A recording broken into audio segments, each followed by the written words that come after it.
Introduction to Lamentations. Lamentations records 5 poems of sorrow for the fallen city of Jerusalem. Most believe that the prophet Jeremiah, an eyewitness of the destruction in 586 B.C., wrote these lamentations about Jerusalem and the burning of the temple. He said, "My eyes fail from weeping." The Babylonians marched many of the Jewish people into exile in Babylon, hundreds of miles away. God sympathizes with his people when they suffer. Jeremiah said, "His compassions never fail." Though God's judgment was righteous, he grieved, longing for their repentance and return. And in time, they would repent. And God would keep his promise to bring them back into the land and into the fullness of his love, in order to be a light to the nations. Lamentations.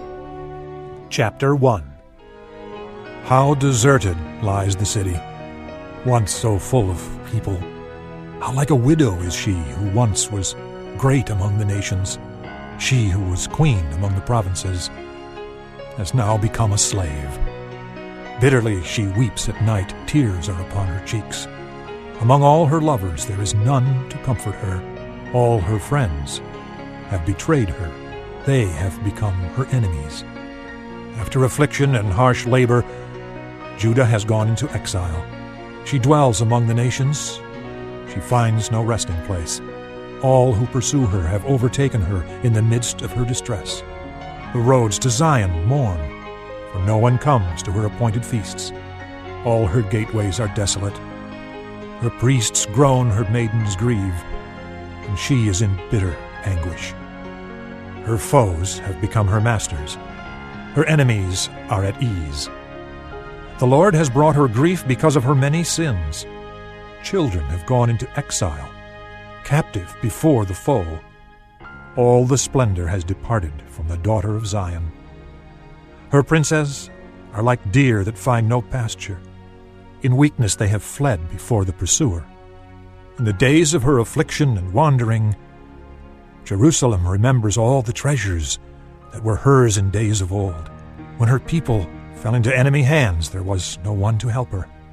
Her enemies looked at her and laughed at her destruction. Jerusalem has sinned greatly, and so has become unclean. All who honored her despise her, for they have seen her nakedness. She herself groans and turns away. Her filthiness clung to her skirts. She did not consider her future. Her fall was astounding. There was none to comfort her. "Look, O Lord, on my affliction, for the enemy has triumphed." The enemy laid hands on all her treasures. She saw pagan nations enter her sanctuary, those you had forbidden to enter your assembly. All her people groan as they search for bread. They barter their treasures for food to keep themselves alive. Look, O Lord, and consider, for I am despised. Is it nothing to you, all you who pass by? Look around and see. Is any suffering like my suffering that was inflicted on me, that the Lord brought on me in the day of his fierce anger? From on high he sent fire, sent it down into my bones. He spread a net for my feet and turned me back. He made me desolate, faint all the day long. My sins have been bound into a yoke. By his hands they were woven together. They have come upon my neck, and the Lord has sapped my strength. He has handed me over to those I cannot withstand. The Lord has rejected all the warriors in my midst. He has summoned an army against me to crush my young men. In his winepress, the Lord has trampled the virgin daughter of Judah.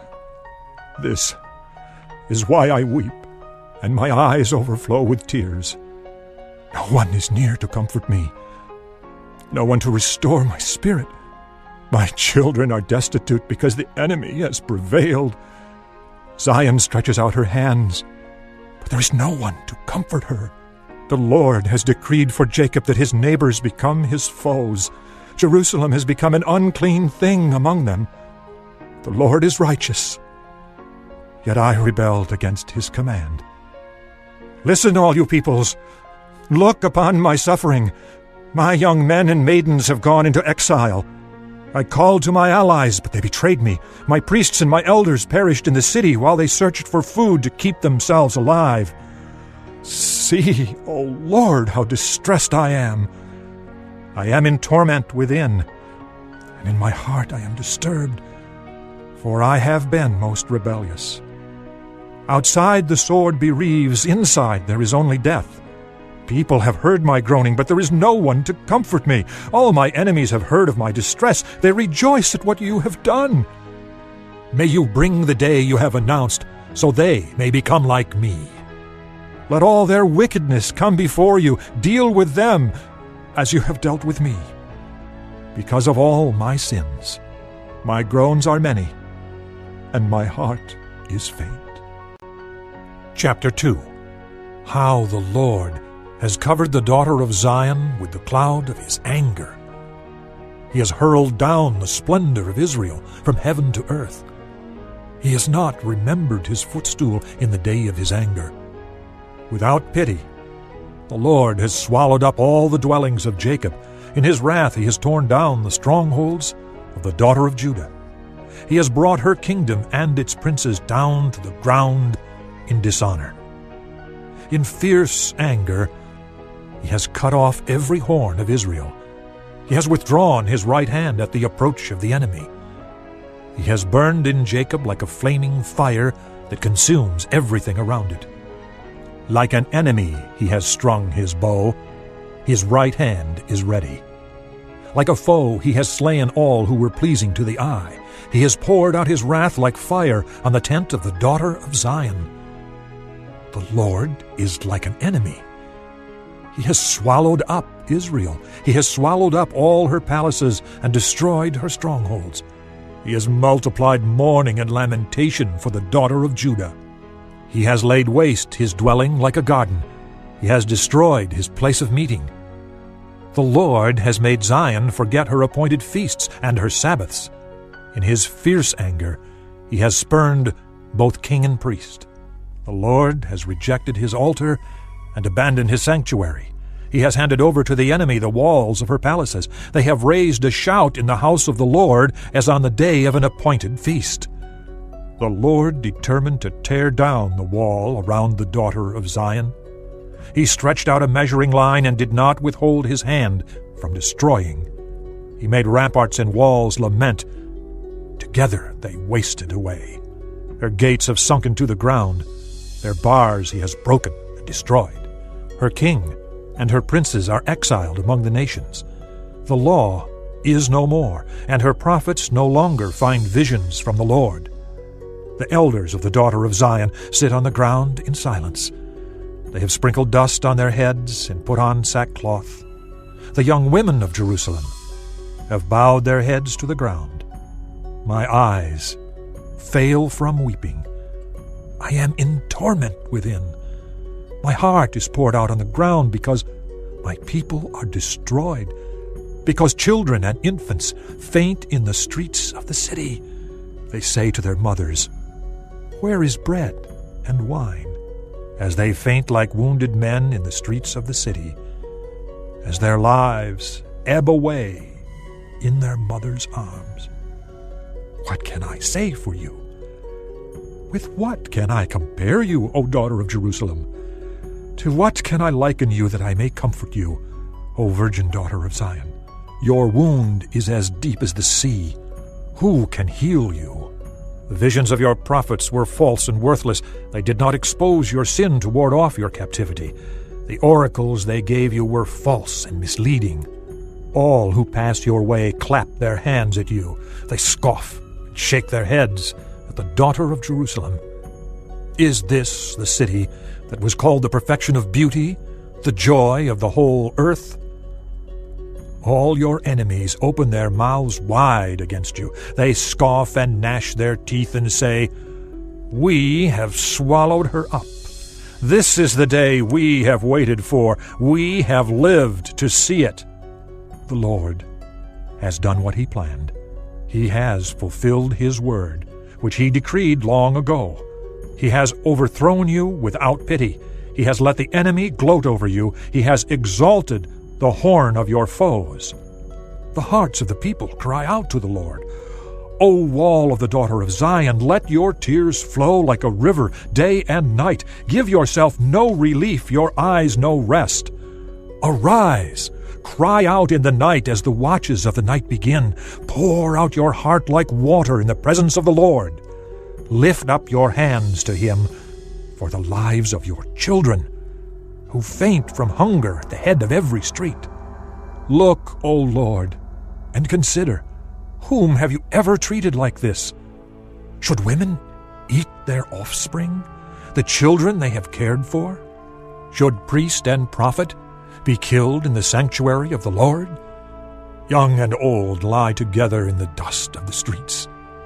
My young men and maidens have fallen by the sword. You have slain them in the day of your anger.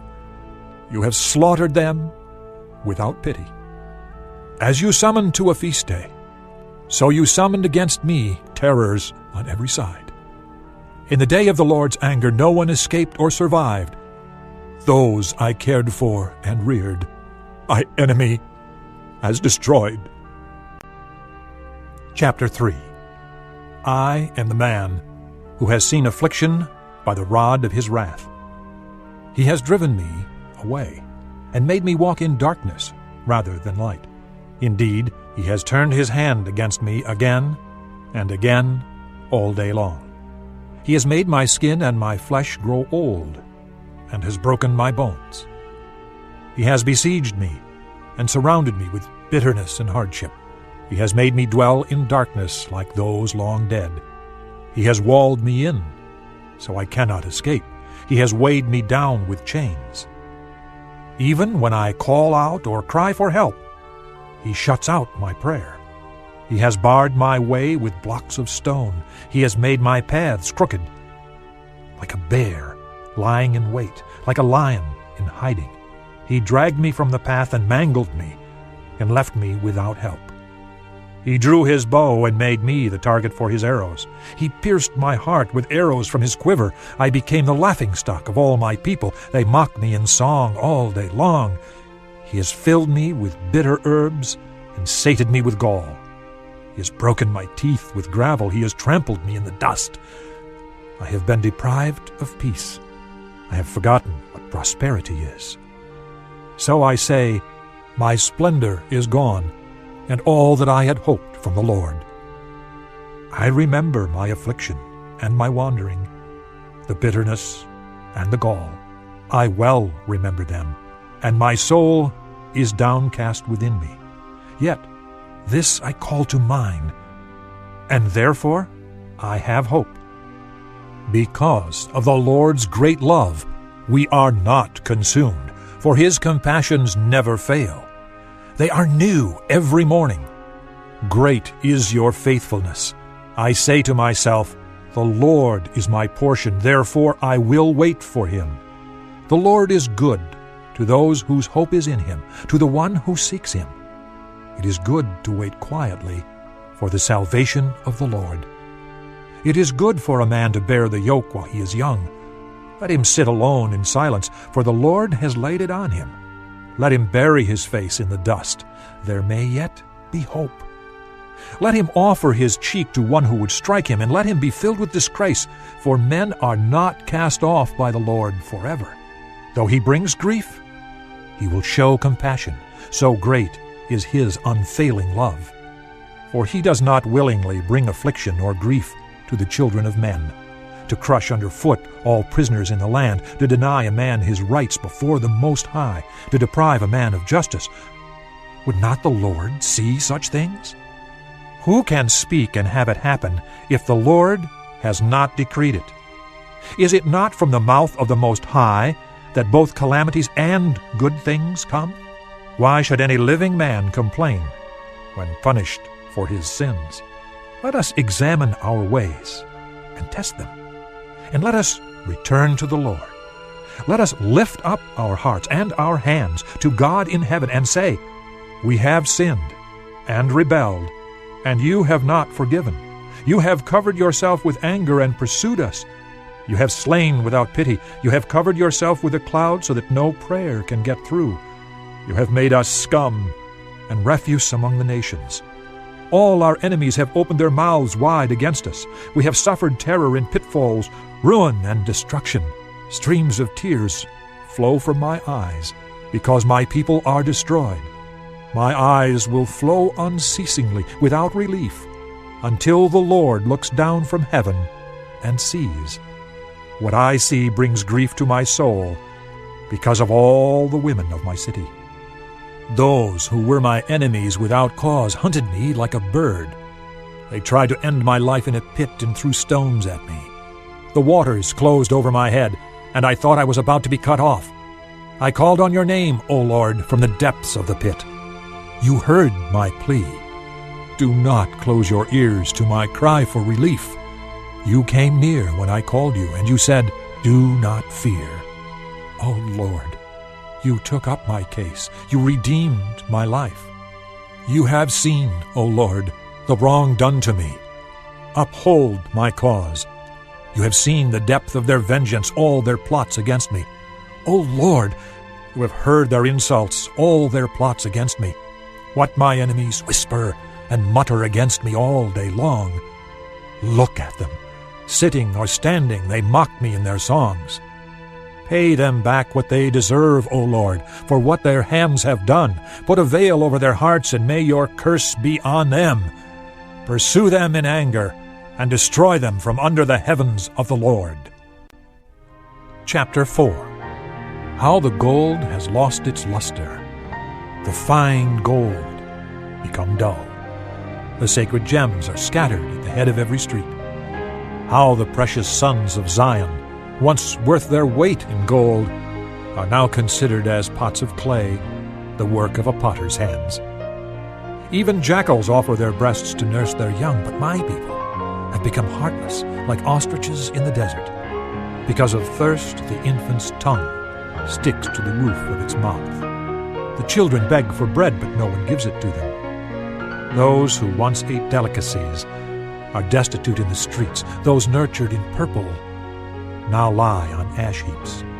The punishment of my people is greater than that of Sodom, which was overthrown in a moment, without a hand turned to help her. Their princes were brighter than snow and whiter than milk, their bodies more ruddy than rubies, their appearance like sapphires. But now they are blacker than soot. They are not recognized in the streets. Their skin has shriveled on their bones. It has become as dry as a stick. Those killed by the sword are better off than those who die of famine. Racked with hunger, they waste away for lack of food from the field. With their own hands, compassionate women have cooked their own children, who became their food when my people were destroyed. The Lord has given full vent to his wrath. He has poured out his fierce anger. He kindled a fire in Zion that consumed her foundations. The kings of the earth did not believe, nor did any of the world's people, that enemies and foes could enter the gates of Jerusalem. But it happened because of the sins of her prophets and the iniquities of her priests, who shed within her the blood of the righteous. Now they grope the streets like men who are blind. They are so defiled with blood that no one dares to touch their garments. Go away, you are unclean, men cry to them. Away, away, don't touch us. When they flee and wander about, people among the nations say, They can stay here no longer. The Lord himself has scattered them. He no longer watches over them. The priests are shown no honor, the elders no favor. Moreover, our eyes failed, looking in vain for help. From our towers we watched for a nation that could not save us. Men stalked us at every step, so we could not walk in our streets. Our end was near, our days were numbered, for our end had come. Our pursuers were swifter than eagles in the sky. They chased us over the mountains and lay in wait for us in the desert. The Lord's anointed, our very life breath, was caught in their traps. We thought that under his shadow we would live among the nations. Rejoice and be glad, O daughter of Edom, you who live in the land of Uz. But to you also the cup will be passed. You will be drunk and stripped naked. O daughter of Zion, your punishment will end.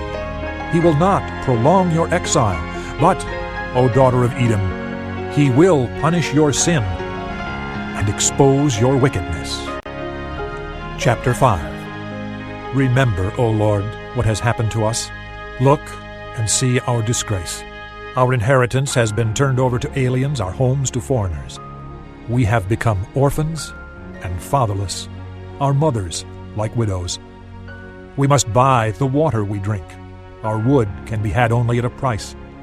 Those who pursue us are at our heels. We are weary and find no rest. We submitted to Egypt and Assyria to get enough bread. Our fathers sinned and are no more, and we bear their punishment. Slaves rule over us, and there is none to free us from their hands. We get our bread at the risk of our lives because of the sword in the desert. Our skin is hot as an oven, feverish from hunger. Women have been ravished in Zion, and virgins in the towns of Judah. Princes have been hung up by their hands, elders are shown no respect.